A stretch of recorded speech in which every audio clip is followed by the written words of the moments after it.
get on to our substantive items, guys. So our first item on the agenda is regeneration in Brent. I am going to I'm going to go to Councillor Tatler first to introduce the item as the cabinet member. We do have a number of officers here, but we also are very lucky to have a member of the public who's agreed to join us today and give us some feedback on regeneration in Brent.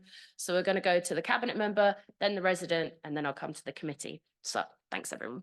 Thank you, Councillor and Chair. Regeneration in Brent is a huge topic, and whilst we as the council set the policy framework for the built environment in the borough, we are not responsible for a lot of the build itself and a lot of the construction, actually most of the construction and build ourselves.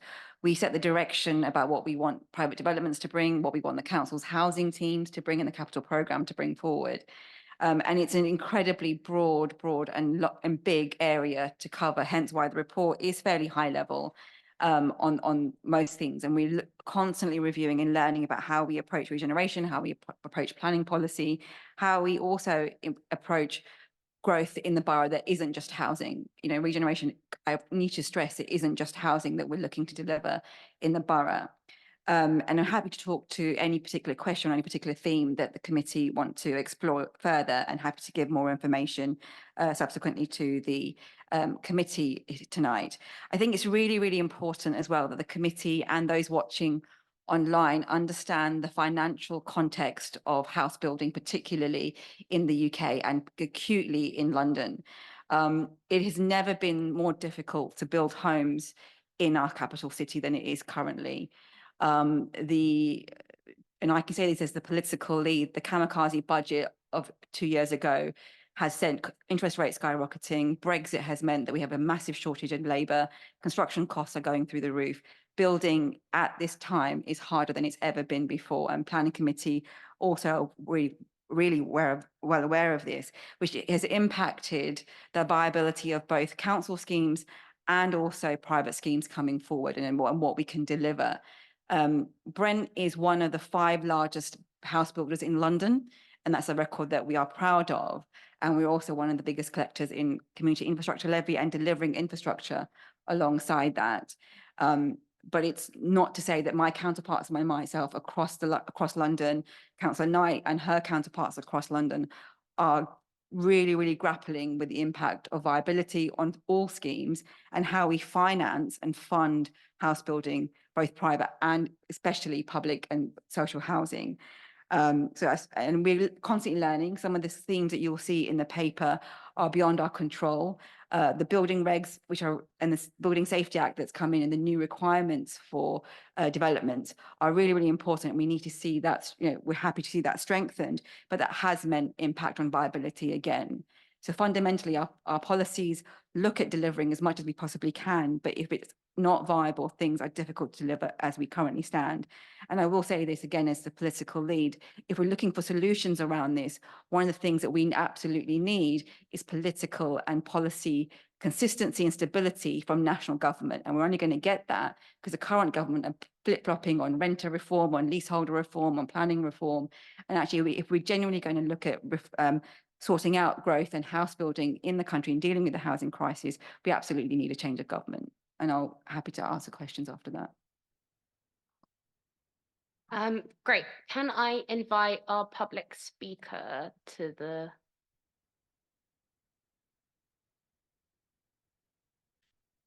And I suspect you might know how our mic system works. I think so. Okay, so I'm going to give you 2 minutes as best as you can to keep to it, please. Thank you, Chair. Most of what I say is mainly about South Kilburn, but I think many of the issues apply to other schemes as well. I think what's in the documents in front of you doesn't really address the problems as they now exist. Especially, I mean, it mentions the master plan of 2017, and I would remind people that South Kilburn regeneration has been going on for 20 years, not 7. But a lot has changed in that time, and particularly in the current situation. What in various documents about the scheme in South Kilburn, in virtually every document, it talks about the construction that's underway. Less than 50% social housing is being built, which is below what Brent said from the start. And there is talk of viability going down to 20 to 30% social housing. That means that Brent will not fulfil its commitment to residents in South Kilburn about new homes and staying in South Kilburn, nor will it fulfil its commitment it made in the 2019 ballot to temporary tenants to get secure tenancies. So there's a major problem there in terms of fulfilling what Brent's promises are. The other issue is the quality of what's being built. It's not just that Granville New Homes is going to cost more to put right than it cost in the first place, and Merle Court very similar. Virtually every block that's been built since Regeneration in the last 20 years has had major faults around cladding, mould, heating problems, and so on. You have a block which had emergency heating for 2 years. You have Swift Court on Albert Road, which had scaffold up for 2 years while cladding was removed. Scaffolding went, and now they're swathed in scaffolding again. We really shouldn't be putting residents through that. You told me to stop. Oh, okay. Very last point is on delivery and information to residents. The Carlton Vale Boulevard was supposed to be finished last summer. Nobody's heard of Dicky Bird. And similarly with the health centre, which was promised from the very start of the Regeneration, should have been built, I think 7 or 8 years ago. We hear nothing. And so obviously I'm aware that there's a lot more going on. And I think appendices, which would have given greater detail on the specific rollout, the plans, the timescales, on the different and the difficulties on the ground, as well as the financial viability issues on the regen projects, I think would have been of great interest to the committee. But I think I'll talk about it again at the end as well, but it feels like this is a start of a conversation, because I felt like there was a real focus on financial viability in the report that is provided. And I suppose my first question would be, given the economic situation, which is so strongly stressed in the report, what is our capacity to deliver the projects that we have planned? And most importantly, do we now have to rethink what regeneration looks like in Brent? Do we have to rethink our strategy of what we wanted regeneration to achieve in Brent? Thanks. Thank you. So I can speak to in more detail about South Kilburn and obviously Wembley Housing Zone particularly, because they're the remits that fall specifically within my area, and obviously specific schemes around the affordable housing programme will need to go to Councillor Knight, but I can speak in general terms about all of that. Financial viability is hitting the entire sector really, really hard. And in Brent, we've taken the approach that we will look at every scheme, because we don't want to stop house building at all. And we wanted to continue delivering, because we have made that commitment to residents in our manifesto and also the policy documents in the various master plans. So with South Kilburn specifically, and I'll kind of address some of the points that were raised earlier, and Ashika, who's our head of estates region, can also confirm some of the detail. So in the affordable housing or the social, it's important to note that the South Kilburn promise is social rent. It's not London affordable rent. It's not London living rent. The South Kilburn promise is social rent. And to date, we have delivered 60% of social housing rental homes in South Kilburn. And we will make good on our promise on the South Kilburn master plan. And that is something that we, including the school, including the medical centre, which actually the shell and core of the medical centre will be done by the end of May, with the ambition of opening completely to residents by this time next year. And that's a promise in terms of infrastructure that we will guarantee. The Carlton Boulevard still is on. We are looking to kind of how we fund that one, but that's still an ambition that we want to we will deliver improvements to the park, improvements to the green spaces, as well as the social rental homes.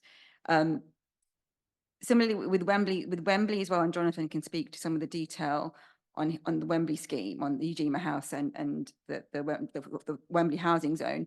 But we have to remember with the Wembley housing zone, we didn't own the land. We had to purchase the land. So that impacts viability as well.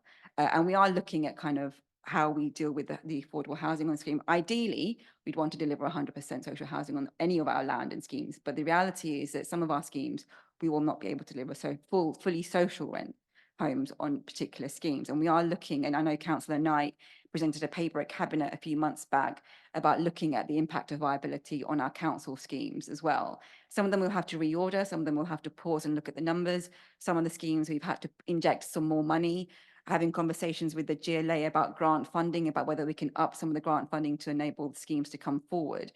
So we are doing everything actively possible to continue house building at social rent levels. But I want to stress, and I will continue to stress, that the housing crisis isn't going to be solved just by building social housing. We have to be building all tenures of housing, because every housing tenure, it's a crucial part of the supply and demand issues at the moment that we're getting in Brent and across London. So we have to be building and we have to be seen to be doing. But ultimately, if we're going to see a difference in viability, the sector needs stability in policy. And that will only come from a government that's willing to take the steps to make sure that we're able to do that. And the current government isn't doing that. And actually, we need a general election as soon as possible to give the stability within planning, within rental reform, within leaseholder reform, to enable to do some of this viability to be addressed. Thanks. And I think some very important points there. I suppose what I would pin down specifically for us in Brent, Councillor Tatler, is you've said that some of these schemes are going to have to be paused, some of them are going to experience severe delays. I kind of, what this committee needs to know is, and would want to know is, the programs that are outlined in the paper that was submitted to the committee, which of those are going to be, you know, which of those are we actually looking at pausing, which of those are not going to go forward. It just feels a bit like what we're getting is maybe this, maybe that, and there may be a reason for that now, but I think what we're getting is a maybe this, maybe that. We're not getting a, this project is going ahead, this project is probably not going ahead. Like, it's very hard to know which projects are at significant risk of not actually moving forward with the information that we've been provided so far. So the ones that, I mean, obviously the council will only have control over schemes that are on its own land. And the Regen team, we are responsible for South Kilburn and for Wembley growth area, or Wembley housing zone. There is no issue. Both sites are, both schemes are on site, so they will be built out. In terms of the affordable housing programme, I'll refer you to the paper that Councillor Knight put forward about those schemes and what's coming forward and what isn't. The other areas that are detailed in the appendix about the schemes coming forward are growth areas. A majority of that land isn't in public ownership or council ownership. So that will be, we can give the planning permissions. You know, that we can do that. We can do all the work around making sure the schemes have got planning permissions, and we are good at doing that. Whether they get built out or not is dependent on the developer or the landowner to have the finances to be able to build those out. And that's what we don't have control over. Councillor Georgian. Thank you. I just thought, as we were talking about South Kilburn, I'd ask a clarifying point of the lead member. So the new units in South Kilburn, in your assertion just now, you stated that some would be at social rent level. It's my belief, my understanding, that they're all at London affordable rent level. Can you confirm that, please? No, they're all social rent in South Kilburn. That's our landlord promise. So they're all at social rent level. The new units, just for absolute clarity, the new units in South Kilburn are all at social rent level. Artica? Yes, all social rent that is being built is at social rent levels. Okay, so the information that I have contradicts that. So maybe it's something I can provide to you, and we can make the committee aware of that after as well. Sure. Thank you. I mean, it's not my role to, but I'm wondering if the discrepancy is between decanted tenants and new tenants. The commitment and the ambition and the aspiration is there for us to continue building. We may have to reorder how we do schemes. We might have to look at whether we do more intermediate products rather than full social rent products in some of our schemes to enable the viability to come forward on schemes forward. But in specific schemes where we've got them listed, you'd have to kind of speak to Councillor Knight about what works and what doesn't work, because the picture is ever changing. Okay. I think it's important for the committee and those watching at home to understand that the funding model for South Kilburn also is predicated that half the scheme has to be private for us to enable us to build the new social homes that we're going to be guaranteeing on South Kilburn, including the infrastructure. So the infrastructure is paid for by SIL, and SIL cannot be generated by social homes. Only private homes can generate SIL. So that's part of the funding model across Brent, that if we're going to pursue an element of prioritising social housing, which absolutely I understand, we have to be thinking about where the compromise is. And one of the compromises is that we don't get them SIL to then deliver the necessary infrastructure that's needed. I'm going to move us around a bit. So I'm actually going to go to Sonia on funding models. So I'm moving you way ahead to number 9. Thanks, Chair. I've got Councillor it. Shah. So considering the current economic climate, have alternative funding models besides relying on private developers been considered, especially for projects with potential viability issues? We've been compromising more than I believe we'd like on level of affordable housing, and now it seems the same is happening with SIL liability. No, I don't accept that premise in the sense that we've been compromising. The reality is that viability impacts us and private development the same. We have explored, and the finance team can give you more detail about where we have explored alternative ways of financing our own council schemes. South Kilburn is slightly different, but we have looked at and explored. And when I was deputy leader managing the budget, we looked at alternative models of financing. The reality is public borrowing is very expensive at the moment, and we have to be able to service the debt however we finance any development or any capital program, whether we borrow directly from the Public Works Loan Board, or whether we look at other ways. And we have looked at other ways of funding schemes. The Telford Home in Alperton is one example of that, where we've bought a block using some grant money and alternative funding. But the reality is that if a scheme, whether it's us or whether it's a private developer, if it's not viable, for access to financing is impossible. So we have to demonstrate even as a council, we have to demonstrate a scheme is viable in order to be able to pay the money back, whether it's through rent or whether it's private developers getting investment in. They have to demonstrate that there's going to be a return so we can actually finance the debt. That's how the funding model will work across any scheme, public or private. And the SIL liabilities, we are one of the leading boroughs in attracting, and not attracting, but getting in our SIL requirements. Or level of SIL that we're able to generate, we are one of the best in London. And I think it's important to note that our SIL that we've collected not only supports our NSIL programme, which is our community grants across the borough, which to date over £20 million has been given to community groups. It's paid for medical centres, it's paying for upgrades in public realm and improvements to green spaces and open parks. But our strategic responsibility in London means that some of our SIL liabilities in terms of the mayoral SIL is paying for transport infrastructure across London. So we've paid mayoral SIL to help improve help bring forward the Elizabeth line. So we have a responsibility not just to Brent residents, but to our role across London to make sure that we're providing what needs strategically to happen for infrastructure. Has any benchmarking been done with other local authorities to come up with innovative solutions, considering the problem at hand is not unique to Brent? In terms of kind of working with other council leads, so we do, Councillor Knight worked with other council housing leads. I work with other regen and planning leads about what we can do across London. We work closely with the deputy mayors, Tom Copley and Jules Pipe, about how we can collectively work together. What I will be cautious about in terms of how we work together is that Brent is a very progressive and ambitious council in terms of what we're able to do in terms of policy and delivery. Not all councils are at the same level as us. I should also point out one of the bigger challenges alongside financial viability for any development coming forward is the second staircase construction, because what that's meant is absolutely we want to make sure developments are fire safe. They are as safe as possible, I should say. But what that's meant in terms of construction costs is that there's a reduction potentially in sometimes homes being able to be delivered, which then impacts the viability. So again, we've seen developers come to us in planning about saying they were going to reduce the number of units because that need a second staircase, or they're asking for potentially higher buildings or more densification to enable that scheme to be viable in order to have the second staircase. And so Jerry and his team, or I should say David Glover, who's our new head of planning, will be looking at those kind of schemes coming forward. But in the viability process, a lot of what's opaque is because of commercial secrecy. I mean, I've tried to look at some of those things, and I can't understand them because half the key information is missing. You know, do we have to sign contracts with commercial secrecy clauses in them? Why can't we just say, no, I ain't signing that?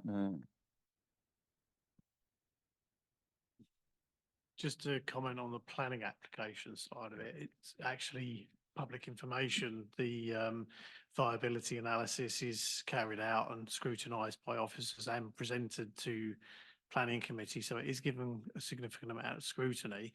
There may be instances where the council is operating as a developer where some of that may be commercially sensitive, but certainly with any planning applications, that is information that is made available and can be scrutinised, and it's something that in order for us to be sure that we are maximising the amount of affordable housing that we do. The other thing to bear in mind is it's about also not overloading the scheme such that it doesn't go, that it kills the scheme off. So that's why we're talking about seeking to maximise the amount of affordable housing through a process of, you know, strong scrutiny in terms of seeking to meet the policy but not threatening the delivery of the scheme. Job for the planning committee to scrutinise those reports and those viability tests coming forward, and I know that they do that, and I also trust the team to say, you know, they know that our principles are around affordable. One of our red lines is affordable housing, so they work diligently and often, you know, for months on end to make sure that we get as much affordable housing as we can on every scheme possible. Our local plan policy is 50%. But the reality is that viability can often make it less than that. The mayor's fast track system is 35%, of which both areas 70% has to be social levels. And we do what we can to enable that to be delivered, whether it's for rent schemes or for sale schemes. So I take your point about publication and transparency, but I think we are as transparent as we possibly can. The democratic process of planning committee also enables us to kind of scrutinise those papers. So we've never cut down the proportion of social rent housing in any development post the planning, the first planning permission. Not that I don't think we ever have it. We can't do that, can we? I'm pretty sure we've had cases that have just gone back for a new planning permission. So with planning applications, there's a Section 106 agreement which ties in the amount of affordable housing, and it's also common for us to have a review mechanism to actually increase the amount of affordable housing if the sales values do justify that at that point in time. They cannot reduce the amount of affordable housing that has been signed up to in the planning permission and the Section 106 agreement. What does happen as we are, you know, with the process of the fact that we have challenging economic circumstances, we have additional legislative requirements on developments that has slowed schemes coming forward. For example, the second staircase has added costs and reduced the amount of buildable area, and that has meant that developers have had to reevaluate their schemes. Build costs have gone up as well, and come back to us with a different offer. And we have to be realistic about that because the economic circumstances mean that the schemes that originally came to us are no longer viable. We have reduced the amount of social rent housing in a development post the first planning permission. So it's done through a process. So, I mean, the answer to your question is yes, but Okay, they right. are bound by the, excuse me, the planning approval. But if they come back to us, it's fully evaluated through a new planning application. It has to go through planning committee. That's a reflection of the economic circumstances. In the report is changes in the rule around grant funding from the GLA, and what has the impact of these changes been? I understand that the GLA now doesn't fund new council housing that involves destruction of existing housing. So what plans have been affected? Some of the, do you mean our council schemes or just schemes across Brent? That's information that we'll have to get back to you on because we don't have that on the top of our heads right now. But there will be schemes that have been affected by the grant, You can't outline those schemes now. because we're not the only ones building. And Councillor Knight is overseeing the affordable housing programme, so she'll have the detail about what our schemes have been affected. I think Arja can speak to kind of South Kilburn impact of grant funding in Kilburn, but yes, grant funding isn't, and every council will tell you this, it has impacted our ability to build. The costs of grant funding doesn't anywhere near look at how much it costs to build. Can I The give grant some that we get. examples? Can I give some examples of developments of schemes that have been impacted by this? Kilburn Square, Windmill Court, Hereford, Exeter. Yep, and all apart from Hereford and Exeter, or within the affordable housing programme, which Councillor Knight has already talked about in her cabinet paper. So if I would link it to my first point about, do we need to rethink our strategy around regen and Brent? So for example, is this going to mean that we might start looking at refurbishment instead of replacement? Does it mean that actually there are areas where we had a strategy of pulling down old blocks and rebuilding them, and that's not a financially good option anymore? No, because the schemes that we were on, from memory from Councillor Knight's area about the affordable housing programme, are predicated on their mainly infill sites. So existing buildings wouldn't be affected. These actually new builds.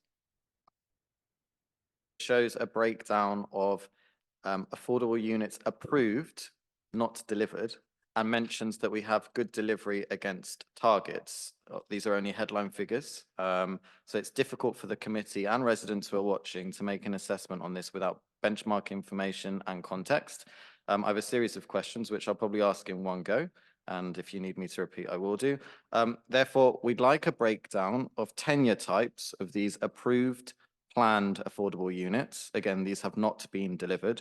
How many of the approved units are social housing? What are the targets specifically on new council homes? And that's homes for the tens of thousands on our housing waiting list. How do we compare to other London local authorities?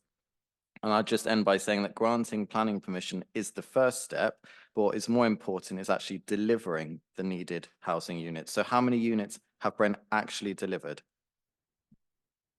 Councillor Knight can talk to you about how many council homes she's delivered under the housing programme, and we can talk about South Kilburn as well. The rest of the housing is private land, so we are not in control of delivering private housing or social housing providers. We can give the planning permissions. We don't have any powers to enforce developers to build once they've got planning permission, and that's a frustration. And we often get councils can get penalised if things aren't being built, which is again a frustration. The targets are specific to Brent. We can't benchmark. We are given, each London authority are given housing targets based on the London plan strategies around that. So each council will have a different total housing target to be met. Obviously, our own local housing targets around affordability is 50%. 50% is our policy, but again, viability will trump all of that about how much we can and cannot deliver.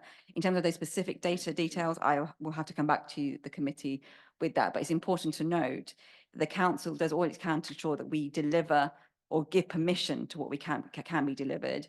And we will continue to do so. The housing delivery test is what we are measured against, and Brent has been consistently overperforming and ensuring that's to happen. And I'm very proud of that fact. And you know, to deal with the housing crisis, you're absolutely right, Councillor Giorgio, that there is a huge waiting list. But let's not you know, kind of say that social housing is the only answer. It can't be the only answer, because we will never build enough social housing homes. We have to build all tenures of housing to enable people to be able to live in. We have a massive supply issue. So the data that you're asking for, we can, if you know about what specific data that's needed, we will get that to you. But we can't benchmark because our targets are Brent specific. Each council has its own specific targets. So as a councillor in one of the key growth areas in the borough, the impact of regeneration has been felt acutely, most quite, by residents in Alperton. So your report comments on the significant change over the last 10 years in Alperton. And as a councillor, I've been a councillor for about 4.5 years. There's been big change in that time as well. So I've often made the point at planning committee and in other meetings of the council that regeneration can work if enough is done to mitigate the impact of large-scale development, and if immediate investment in the required infrastructure is delivered by the local authority, whether that's better transport, improvements in local parks, improvements to health services, more health facilities as well in the local areas. So are you proud of your record on regeneration? Yes. We have thousands of residents living in our borough. We are transforming the borough. The areas that you're talking about in Alperton, which is what your party's policies is about, brownfield first. We're building on brownfield. We're building more than any other local authority on brownfield sites. In terms of infrastructure support, we've rebuilt Alperton School, we're rebuilding our Kelvin School, we are improving the parks across that ward, canal side improvements, we're doing transport improvements. We are one of the best connected boroughs in London, 23 tube and train stations across the borough. Bus routes are improving because of the Mayor of London. Every development now in terms of climate and sustainability, we are making sure that car-free developments of people are walking, using public transport more than ever. Medical centres, we've got planned for Grand Union. There's one planned on Grand Union. We're building one in Wembley Park. We're building one in South Kilburn. The one in Wembley Park is due to open in the next month or so, I think, which is one of the biggest in the region.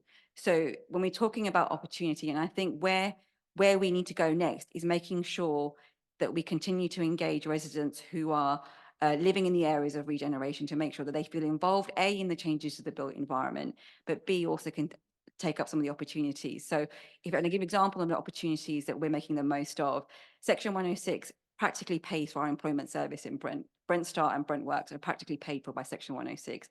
Their predominant work is in areas where we have high economic inactivity, Stonebridge, Harlesden and so on, and we have excellent outcomes for residents in those areas who are needing upskilling to getting into work, to ESOL classes and so on. So I'm not going to apologise for the regeneration. Can we do better? We will always work to do better. One of the things that we're looking to do is how we develop our community engagement strategies. So Church End Master Plan was a really great example of how we've engaged a community in Church End who, haven't really been engaged with by any authorities. And we've actively worked, people in Jonathan's team have worked actively with the residents and the community there about what they want for their area. And overwhelmingly, what they tell us is they want opportunities for their young people. And so part of the regeneration ask in the master plan for Church End is that opportunity. Last night, Mo and I attended the induction meeting of the community review panel, 17 residents who applied from across the borough who are diverse and truly representative of the borough, different ages, different ethnicities, equal gender balance, different disabilities, are taking different professions, different educational attainments, are taking part in monthly meetings with developers and the people who apply for applications in Brent to interrogate planning applications or approaches that developers are taking.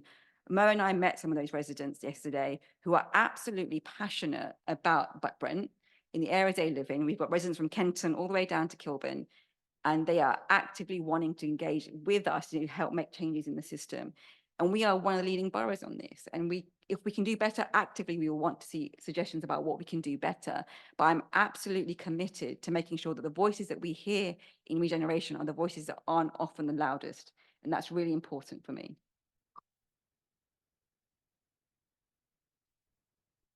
Okay, I'm going to have to disagree with some of that.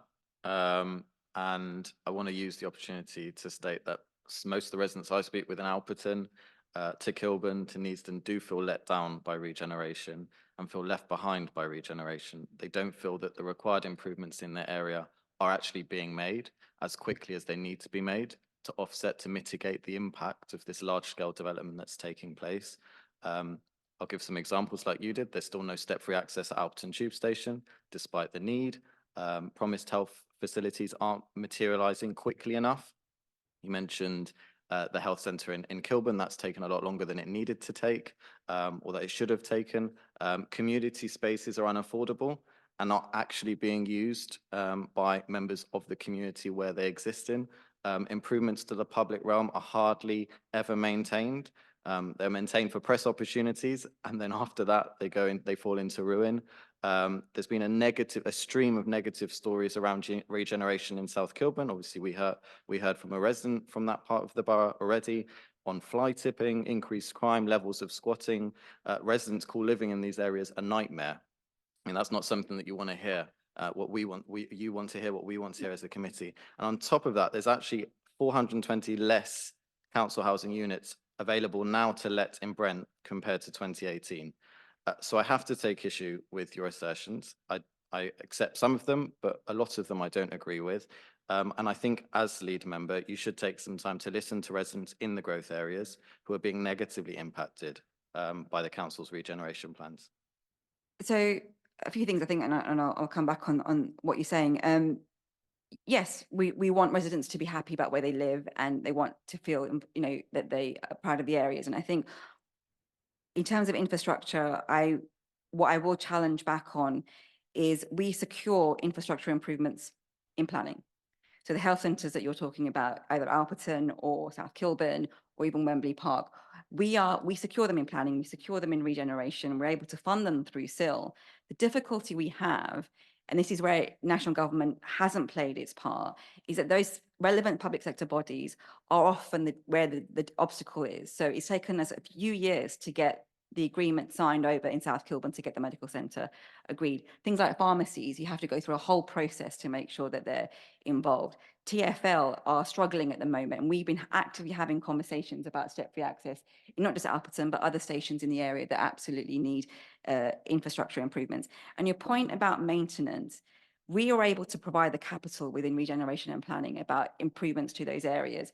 The reality is that local government budgets have been decimated across all authorities, and I'm sorry, but I'm going to have to say this: your party was part of that initial process about austerity and how local government's funded.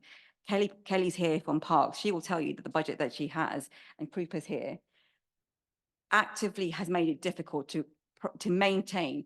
We can plant many trees. I can give SIL money right here, right now to plant trees. But if we in 2 years' time can't afford to maintain those trees because our revenue budget has been decimated by the coalition government that you started and you're part of in 2010, then you've got to take some responsibility too. I will actively work with residents day in, day out to make sure they feel the opportunities of regeneration. But we provide capital. If you want to talk about maintenance and antisocial behaviour, the police have been decimated, schools have been decimated, NHS has been decimated. So I would talk about responsibility, but I think you need to be talking about responsibility for what your party have done from 2010 onwards. I mean, it's becoming a party political slinging match. I'm I'm trying to make clear points about what the residents are feeding back to us as both members of the committee, but also as ward councillors. And, you know, as an Alperton councillor, this is an issue that, you know, I've highlighted over and over and over again. I've been at every single planning committee making the same points about regeneration, about the need for immediate investment in infrastructure. And I disagree with what you've said. And I still think you need to go out there, meet the residents in these growth areas and talk to them about how they feel. Yeah, and I do, and I can make the point about Kingsbury residents about I think you should go meet residents in South Kilburn. I do. And in do. Okay. My casework is full of residents who want support, who want help, and I will actively do that. And cabinet, we will actively kind of do that. But I really object to the point that actually issues around maintenance and the revenue impact it has on particularly Councillor Sheff's budget, that we are not actually taking responsibility about what austerity has done. And actually, we can provide the capital. You know, we're injecting money into roads and pavements, but the Tony Kennedy's team that had to manage on a tiny budget compared to what they had in 2010.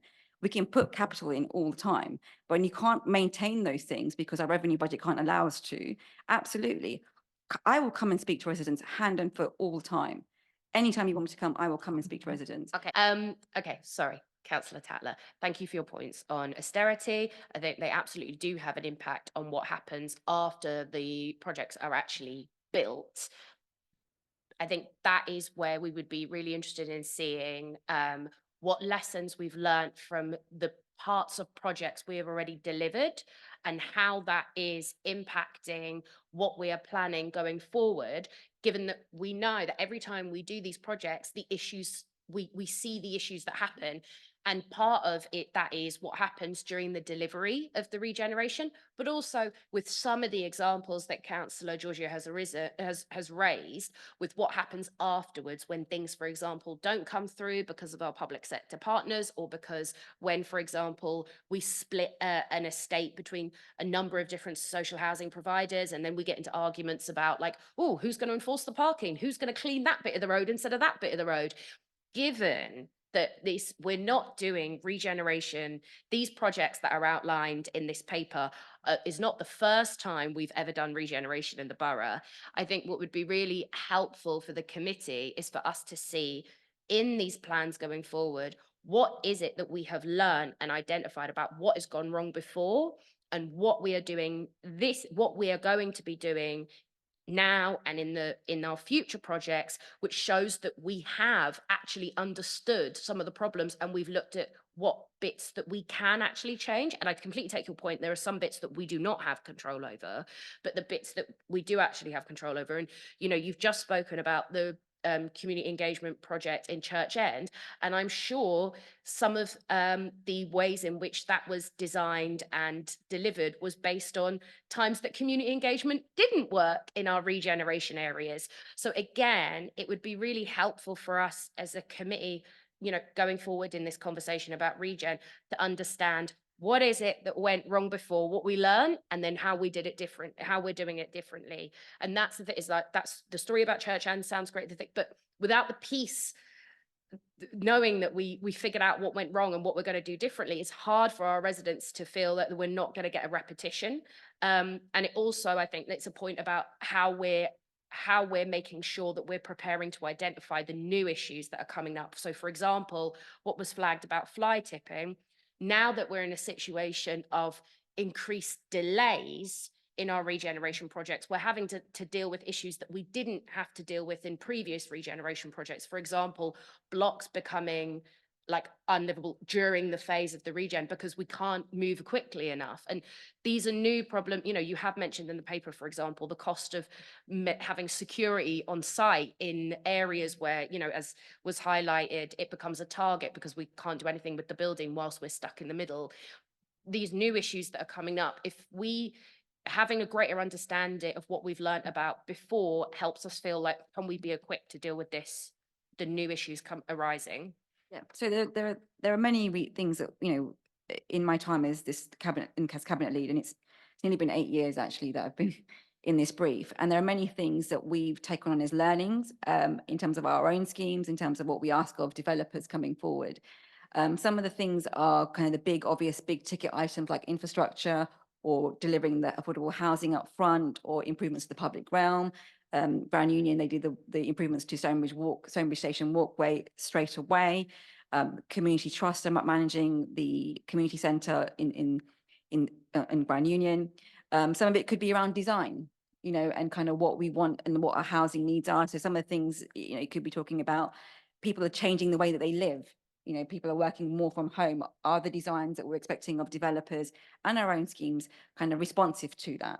So all those things that you're talking about will be kind of looked at, and we're constantly learning about what we need to do. And regeneration, quite rightly, should be evolving in terms of how people live and are going to live. The climate emergency is more and more prominent. We actually have an SPD on sustainability. We're one of the first councils to do that. We've got legislative requirements around biodiversity net gain. We're one of the few councils in the country, I think, that has a planning ecologist now that we employed full time that's working on biodiversity net gain, because it's not just about greening an area, it's about actually the type of plants and the type of greenery that we're providing. So we're constantly evolving, looking at different ways of construction, different ways of managing construction, obviously is key part of that, and also looking at how we fund things as well and possible. And I know Archika and the team in South Kilburn are looking at different ways of delivering the rest of the South Kilburn model to deal with some of the issues around management of the estate. That's one thing that cropped up that we hadn't thought about when the scheme first began, but now it's clearly an issue. So what are we doing to learn about actually how do we manage the estate, how we go forward? Emily and the housing team do work with all the housing providers together about how we deal with things going forward. And Councillor Knight is very aware of kind of how we need to make sure she's working with housing associations on the South Kilburn estate to look at demarcation and what we do and what we don't do. So there's constant learning going on, and we can take a look at kind of giving you some more details about what we're doing, but it's an ever-changing thing. And planning policies will be responsive to some of the needs of our community. So growth in jobs will be one of those things. So we're making sure that some of our schemes look at how they replace jobs in manufacturing and industry to make sure that we're providing not just the homes that people need, but the jobs that people need. So all of that is an evolving picture all the time, but take your point and we're happy to come back and say, if we want more information. Why exactly are compulsory purchase orders, why are they not practical, not considered practical? That's one. I've got another question which is a bit different. The marketing has the pitfall of bringing about more gentrification. The more attractive the area is as an investment opportunity, the more local rents go up. And when you're in the whole scheme of things with regeneration, where does that fit? Because I'd like to be certain, as certain as possible, that this practice isn't hurting our chances of securing higher affordable components during the planning stage. I've got. So officers can correct me if I'm wrong, but the marketing of the private homes won't impact the social housing because that social housing is secured through viability in the planning process. So once homes are marketed, once they've given planning permission, those homes are secured in terms of the planning agreements. We can't control marketing, but we have influenced some developers. So St. George and Grand Union, we've talked to them about actually advertising the other benefits of the development rather than just the housing that they're going to be selling for the private scheme. So the jobs that they've created for Brent residents, the opportunities for Brent businesses on that scheme. So I take your point around that, but it doesn't, once we've secured the housing, the social housing or the affordable housing on a scheme, that can't be impacted by how a developer markets the private sale or the private homes that they want to sell or go on. The only thing that will impact their viability of the number of social homes or affordable homes is the viability. And that's something that the team heavily scrutinise to make sure that we can maximise on any scheme, the affordable housing. In terms of the compulsory purchase orders, the CPOs, they are incredibly burdensome. They are often used as a very last resort. Well, often they are used as a last resort. And they have to demonstrate that there is a demonstrable good, public good, to enable them to be enacted. Where we have, the council have used them predominantly is South Kilburn. We've agreed to potentially use CPOs in certain big developments like the Grand Union development in Alperton, if necessary, if the developer can't negotiate a sale for those pieces of land. We only ever use it as a last resort. My own personal view is, if we're going to unlock housing, whether it's council or developer-led, CPO powers do need to be streamlined to make it easier. You know, it sometimes takes up to 2 years just to unlock one flat, CPO, and that delays schemes unnecessarily, when often those flats, particularly in our schemes, are absentee landlords. And so we need to be able to kind of streamline theft to make sure that we can compulsorily purchase them. Community centres have been provided by Brent Council. Some of the way the report is structured, it almost sounds like a good story. But on this, community centres have been provided. We talk about the yellow. The yellow is about, well, it's about to be sold, as I understand it. It's closed and about to be sold. It's moved twice, and now it's gone again in the short time that it's been open. What I know you did mention about what happens about maintenance later, but things do tend to deteriorate, and when they deteriorate, then we start to talk about rebuilding. So two separate things in a way, but when it comes to, did no one think of that when this report was put together? So just to respond to your questions. Firstly, we are not pricing out residents. That's the market. That's rental interest rates going up. We can't control what developers put onto their onto their schemes. We can secure as much affordable housing as we possibly can. But if we are going to be honest, it's the interest rates at the moment and inflation and cost of living that's really, really making things difficult, whether you're a social housing tenant or a new graduate into the borough. And we've had some horror stories around that. In terms of community centres, where we have control, again, is our own stock. So the property team, if we're building something, say Leary Constantine and the Brent Indian Association in Brent, we've got 2 community centres there. Property will be managing those and they will be for the community to use. The yellow, for example, is not a council building. It's owned by the developer or the landowner in Wembley Park. My understanding is they're not getting rid of the yellow, they're actually increasing community space in Wembley Park. There's going to be the green opening as well, another community space opening in another part of the estate. So again, where the council are owning property and where we are looking to protect them, we've got community spaces, whether it's a public library in Preston or South Kilburn, or even the community space in Brown Union. We're working with people to make sure they stay open and community uses. I agree with the point that we can't control the rental market locally. But speaking about people that need lower rents and are on lower rents and stuff, I think that this leads us down an avenue of like, well, let's look at the qualitative side of this as well as the quantitative side. There's the argument about how many units we produce and put all of that out, but what kind of units those are remains absolutely crucial. And I think that there's a good example of that, because if we solve the supply crisis, we're not going to solve the supply crisis by building, 500 Donald Trump mansions, but we're much closer to solving the supply crisis if we're building at the end people that need that supply are able to take advantage of. I'm sure you probably agree with some of this. But flipping that, you came back with the point about wages and people's wages ability to keep up with it, and that's a very important thing. It's good to see that there's mention of this in the report. It's good to hear that from yourself.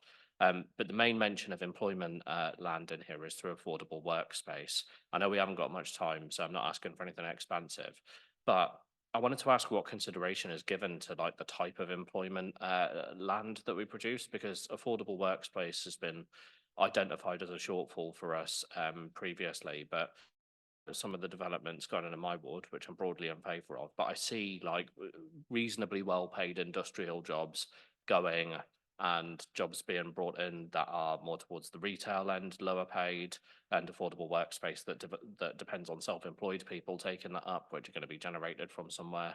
And I kind of wondered what your thinking is behind like what kind of employment land we should have and how that has come about. So it's a good question, and I think it's an important one that potentially the committee could look at in the next municipal year around employment. And I think it's important that the latest data suggests that Brent has spiked in terms of economic inactivity, particularly in the over 55s. And so that's a key area that we're trying to work on about what we need to do to support those people back into work. In terms of employment spaces, so the vast majority of Brent businesses specifically are small SME, so independent, self-employed businesses. So we need to create spaces of them to kind of work together. We are looking to, through policy, to create spaces or have areas of where specific sectors can work. So in and around Wembley, we have the creative enterprise zone. We're seeing a growth and explosion of the arts and the arts and the creative sector in Brent, and the affordable housing, the affordable workspace element is actually delivering really great artist studios across this part of the borough, which is really great to see. The creative enterprise zone will look at playing in the strengths of Ealing Road, particularly about jewellery making, fashion, and supporting potentially a fashion school around that area as well. So we want to see that come forward. Our town centre managers are working with the retail offer in the various key town centres to make sure that we're doing what we can. But sectors in terms of employment specific, and we've got industrial planning applications coming through, and the reality is that currently we're seeing some residential planning applications not being seen through and coming back as industrial because the return on industrial is at the moment better because it's so scarce in this part of London. And what we're seeing and what we're encouraging is densification and intensification of big industrial sites. So Park Royal are embarking on that with Segro. The new one we actually attended V Park on Grand Union last week, which is based on the Japanese-German model of stacked industrial, which is brilliant.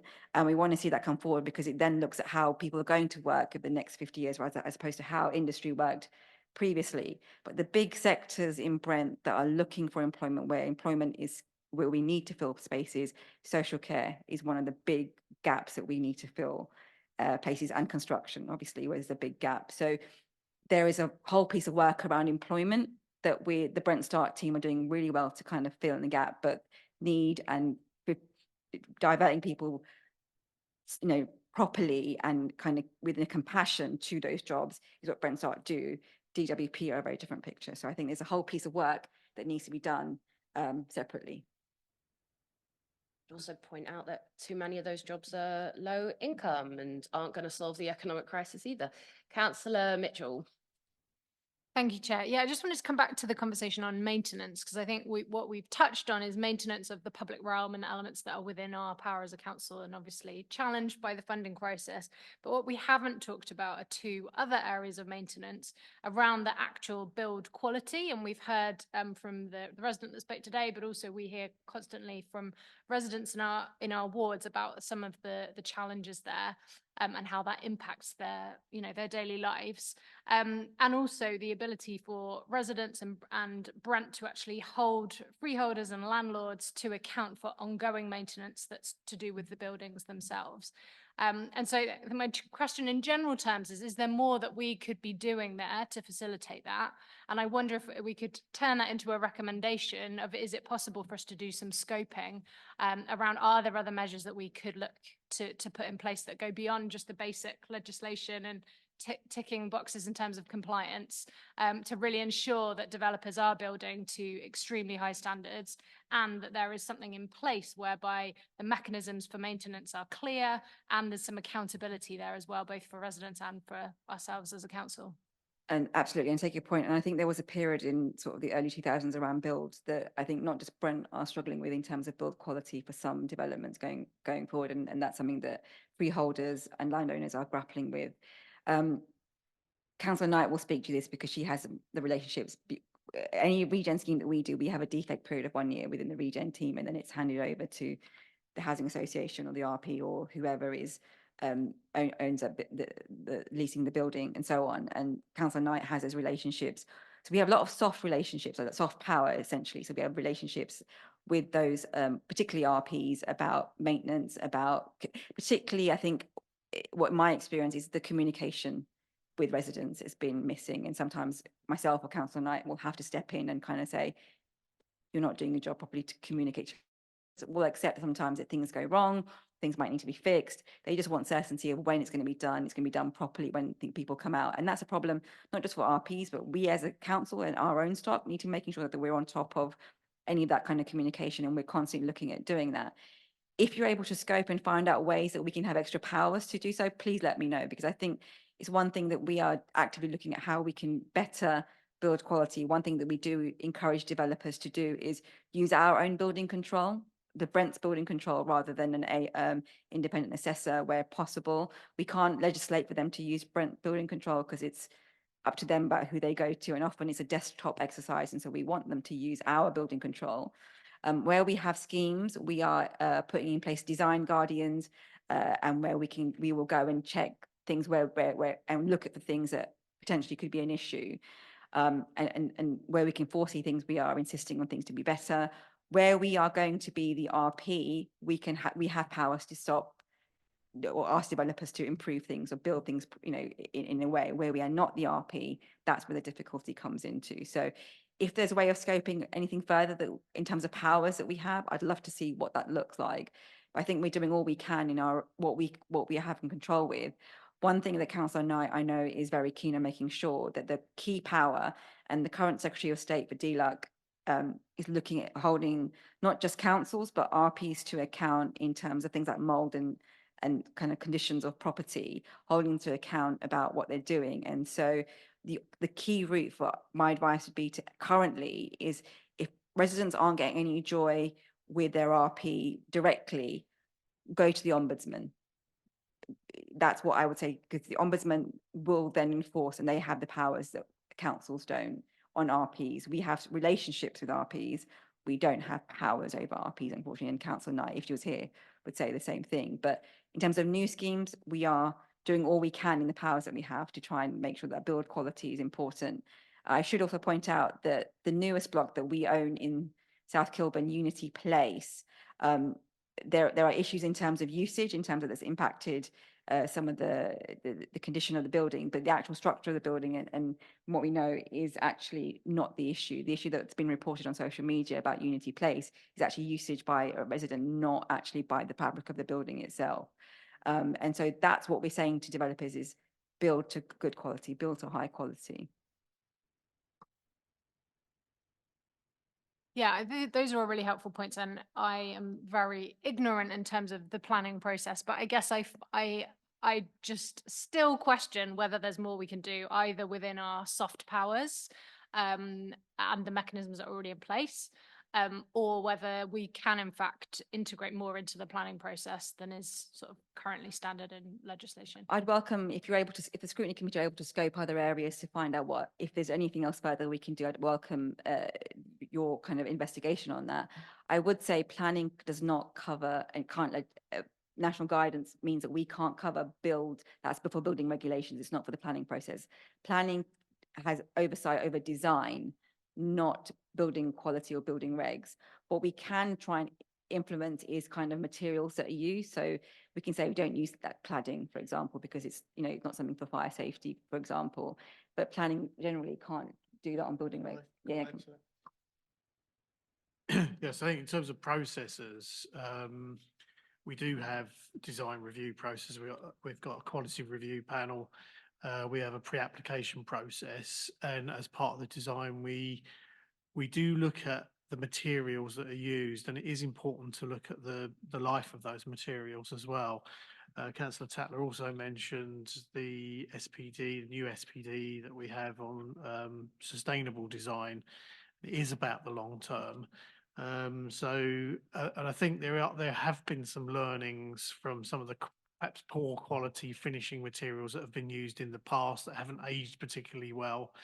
And I think there is a lot that is done even through planning now. I mean, quite right, building control does have certain requirements in terms of the types of materials that are used, but I think it is something that we do look at quite early, and we do try to get developers to look at the quality of materials and details when they're designing their proposals. But also there is the scenario of ensuring that that is delivered at the end of the process as well, that it's not engineered out. So there are mechanisms that we have to try to maintain those standards, that we get a quality build at the end of it. The sector itself, building regs, there is a massive workforce shortage for building regs teams as well, and surveyors. And one of the things that I'm doing in my role is lobbying our front bench, shadow front bench, about making sure there's a workforce strategy around planning, building regs, planning enforcement, because actually if we're looking at growth and looking at how we support schemes and residents in the housing crisis, part of that will be making sure that we've got enough expertise in this part of the process to enable us to make sure that things are built properly. It's quite clear that this can only be the beginning of a conversation about the current regen strategy in the borough, and that, you know, it's quite clear that this meeting has only started to pick up some of the areas of concern for councillors in terms of delivery on the ground, lessons learned, and then also future viability. And obviously we understand that we also might need to be broadening that to some of our other cabinet members as well, which would be helpful. So I think my first recommendation, it's going to be a recommendation to the committee itself, which is I hope that the new committee, which will be starting in the next municipal year, will take on board what a significant issue this is for our borough and for our residents, and continue and look again at what are the next steps that we need to follow in scrutiny to take what we've started tonight on in a way which is helpful and can actually start implementing, helping the regeneration teams to implement the kind of changes that we might want to be seeing for our residents. Sorry, everyone. And then before I do the other recommendations, 2 points. One, I asked that, so as I said, there were a number of questions that weren't got to, particularly there are a lot of information requests that people have for items that they wanted to know about from reading the paper. If I asked that all members of the committee can let us know about their information requests, their specific information requests on specific schemes or on the qualitative data that they would like to see, so that we can pass that on to the department for it to be circulated after this meeting. And that can also be used to inform the next committee's plans for future scrutiny around regen as well. And then before I go to other recommendations that I heard from members, if I can come back to our speaker and just ask for 2 points. It's not even going to be 2 minutes, just 2 points on outstanding elements that you would like to see scrutiny looking at in the future from tonight's conversation. Okay, quickly on the quality issue, I mean, I'm glad it finally got addressed, but one question I would ask is why are we using builders who have previously built box buildings? So why are the builders who built Granville New Homes, which is costing more to put right than it cost in the first place, being used for further regeneration schemes in South Kilburn? That's a quality question.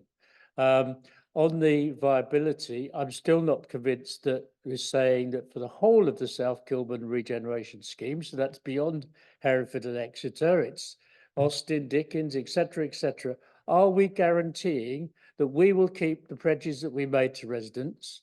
And as a slight aside, bear in mind that when we pass over housing to housing associations, the service charges go through the roof. So they are no longer paying what council tenants would be paying, but far more.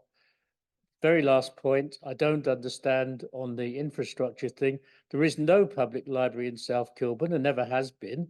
And far from an increase in community centres, we're actually seeing a decrease in community facilities because unlike the council who did have communal rooms in their blocks, the developers are not putting communal rooms in their blocks. So we're seeing a decrease in communal facilities. Thank you. That's really helpful. So Just to be pick up clear, on I the- didn't say the public library in South Kilburn, I was talking about Preston. Okay, but you did say in South, but it's fine. Thanks for clarifying that you meant the one in Preston. Okay, so going backwards then on those points and also the ones I heard earlier this evening, we had an endorsement for public ownership of community spaces because when we own them, we can continue to determine what happens with them. And we've had other papers that have come to this scrutiny committee as well about community usage and public ownership of community usage. So to endorse that point, that as well as us wanting to see as much community usage included in our regeneration plans and our master plans for areas as much as possible. When we can own those sites, we can actually deliver the best community usage in those areas instead of relying on developers or housing associations or our public sector colleagues to deliver those community venues. In terms of the point about build quality, I mean, my position would be, and hopefully the committee would endorse it. I think it applies to build quality and it also applies to viability. Is that, you know, my position has always been that local authorities are actually the strong partner, are actually the strong partner in building and delivering large housing scale programs in London, because look around us, as you said, it's so expensive to build. The only people who are invested in actually really wanting to build housing and large housing schemes are local authorities and our government infrastructure schemes. If a construction company, if a developer wants to build something, they need us and our plans as much as we need them. I feel like, you know, ways that we can address some of those issues around building standards and around viability is we could just say no. Like, you know, Jerry, you said, oh, well, you know, if we can't lose the project altogether. I would say, let's start saying no to developers and see where else they go. And the thing is that the concern that they will go to other local authorities we need to start working across London together. This isn't a Brent specific issue. This is an issue across London. It's across the UK. We need to be working. What I would want our cabinet members to do, as you spoke about, Shama, is your work lobbying for legislation and lobbying at the GLA for us to work better together to a higher standard. I would want to see all our London authorities working together to back each other up in saying we're all going to hold to these standards, we're all going to demand higher building standards, and we're all going to demand for those higher levels of affordable housing in our programs, and we're going to try and stop you from undercutting us and pitching us against each other. But it's a lobbying request for you to push to try and see, can we get our other London colleagues to sign up with us to be more robust in our negotiations with developers, and to not feel like we're the ones going cap in hand to them. They're the ones that need to come to us. So I think what I will say to that is there is a regional body across London, which is the GLA. GLA have a planning and regeneration team, and every big scheme goes through them. And strategically, they will help us deliver infrastructure and housing. And it's their policy requirements in the London plan that our local plan mirrors, and most local plans in London are coming to or will mirror the London plan. So there will be consistency across the piece. What I will say, and this is obviously a political conversation that I think all parties are grappling with, the option of saying no to development isn't there. The housing crisis is so acute that we need housing. There are people in all income levels that are struggling to get into London, and we need people, because the social impact of not building housing means that primary schools are closing in neighbouring boroughs. So we actively need to think about, if we're realistically going to tackle the housing crisis, supply is the point. And I will challenge anybody to say that we don't challenge developers. Mo and I have conversations day in, day out with developers about what our red lines are. And this is why we often get criticised about having too many high blocks. I will have high blocks if it means that we're getting as much affordable housing, any scheme possible. Right. So I will challenge that. But And I will continue to lobby with my counterparts on the legislative change that will enable us to do more. thank you very much, because like I said, they're recommendations, not ongoing questions. And as per your point, I think our thing is the good work that might be happening is for us to push for more, because we will always want to see more. If you get us 50%, we're going to want to see 60%. My feeling seems very strongly from tonight's committee that this committee, and I think backbenchers in this council and residents in this council, we want as much affordable housing as possible. So whatever you bring back to us, we're going to always ask for the extra 10%. Keep doing that. It's good scrutiny. So, okay. And what else did I have in terms of recommend?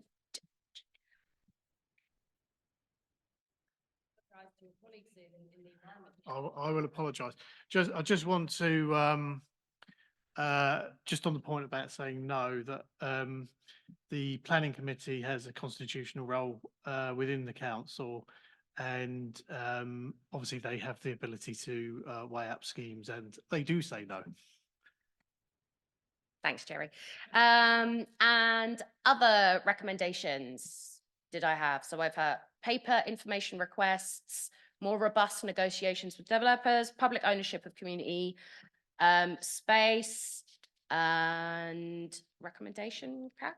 Well, I was wondering why when it says that about the medical centre. No, I can't have any more questions. No, Kat, 'cause I'm we have not, a whole it's lot not a of paper. question. Okay. It's not, I was just thinking that there should be some kind of risk, when we're talking about, there should be something about the risks when we're talking about lessons learned, particularly when medical infrastructure isn't in place when it's said at the beginning rather than the end, because it puts more pressure on residents if it's not there earlier. So that has to be considered. So I think sorry, Kath, it sounds like reiterating our earlier point of using what we've learned of what's been difficult or a challenge in our earlier schemes, for example, health centres not coming online early enough to inform our plan at the beginning, and improve try and mean that we get some of those agreements down earlier in the process. It sounds like Kath, yes? Yeah, okay. Anthony, recommendation, councillor Muller.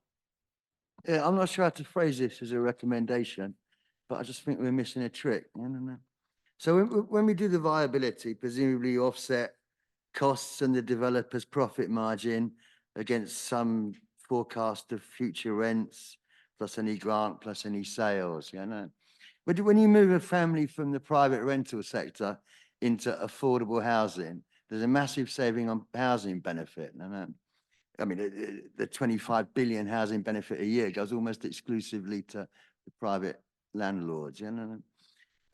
I understand that's coming out of a different budget. That doesn't affect our viability assessment, but surely we've got some leverage with central government there. I mean, it's such vast sums. Is there any possibility of negotiating that into the viability assessment?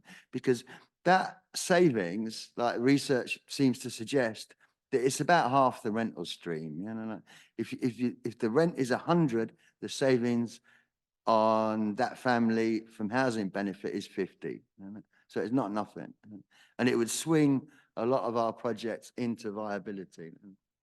But it means getting the cash off central government. But they're just from one pocket to another. It could be a lobbying ask. Recommendation. And last of all, I also, well, it's not a recommendation. I also thank Councillor Tatler for her commitment to meet with any residents in the regeneration areas that want to meet with her, and that we will publicise that offer. Any